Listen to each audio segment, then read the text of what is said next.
ইসলামে দুই ধরনের রেওয়াজের মধ্যে যেই রেওয়াজগুলি নবীজির জামানায় ছিল না, সাহাবীদের জামানায়ও ছিল না, পরবর্তীতে প্রবর্তিত কিংবা আবিষ্কৃত হয়েছে।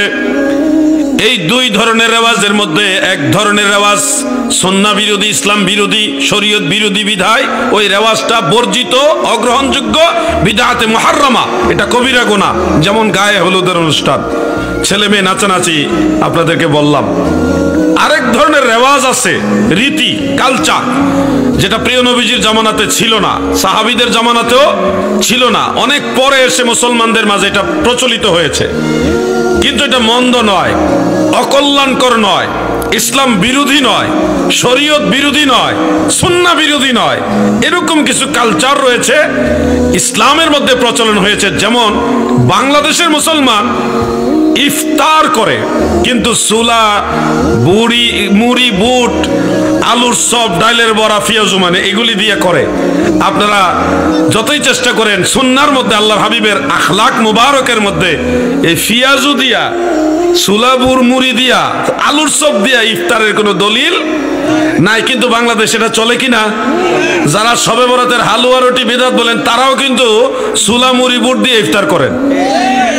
তো ওই যে সুলা, বুট, মুড়ি, আলুর চপ, ডালের বড়া বা পেঁয়াজু এগুলি দিয়া ইফতার করা যেই দলিলে জায়েজ, ওই দলিলে শবে বরাতের হালুয়া রুটিও জায়েজ। কারণ এই হালুয়া রুটির প্রচলনটা যদিও সরাসরি সুন্নত নয়, কিন্তু এটা সুন্নতে হাসানা। এটা দিয়ে ইসলামের একটা গুরুত্বপূর্ণ হাদিস শরীফ আমল হয়। কোন হাদিস? সহিহ বুখারীর হাদিস, আইয়ুল ইসলামি খায়রুন ক্বালা তুতঈমুত তুআম ইলা আখির। নবীজিকে প্রশ্ন করা হলো, ইয়া রাসূলুল্লাহ, নবী গো, ইসলাম ধর্মের সর্বোত্তম কাজ কোনটা?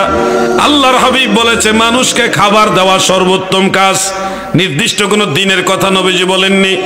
সেই হাদিস অনুযায়ী শাবানের মধ্যবর্তী দিবসে শবে বরাতে মানুষকে মেহমানদারি করে।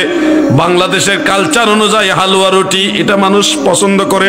এটা যেহেতু হালাল জিনিস এবং উত্তম কালচার, মানুষকে মেহমানদারি করা সুন্নত, উত্তম কাজ, এবং এই রেওয়াজটা শরীয়ত বিরোধী না, ইসলামের কোনো ধরনের বিষয়কে এটা রহিত করে না বা বাতিল করে না, বরং একটা হাদিস শরীফের উপর আমল হয়, উৎসাহ দেওয়া হয়। সহিহ মুসলিমের ওই হাদিস, মান সান্না ফিল ইসলামে সুন্নাতান হাসানাহ কানা লাহু আজরুহা ইলা আখিরিল হাদিস।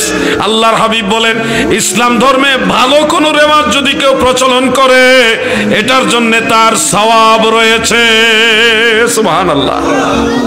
এই হাদিস অনুযায়ী ইফতারের সময় ডালের বড়া, পেঁয়াজু, মুড়ি, সুলা, বুট, আলুর চপ ওইটাও জায়েজ হইছে।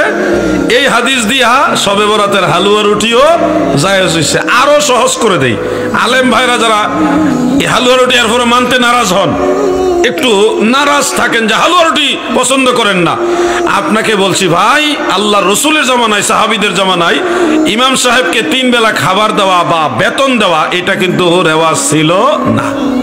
এই রেওয়াজ অনেক পরে আসছে, কারণ ইমাম সাহেবের ফ্যামিলি আছে, বাচ্চা কাচ্চা আছে, তাদের লেখাপড়া ভরণ পোষণ আছে।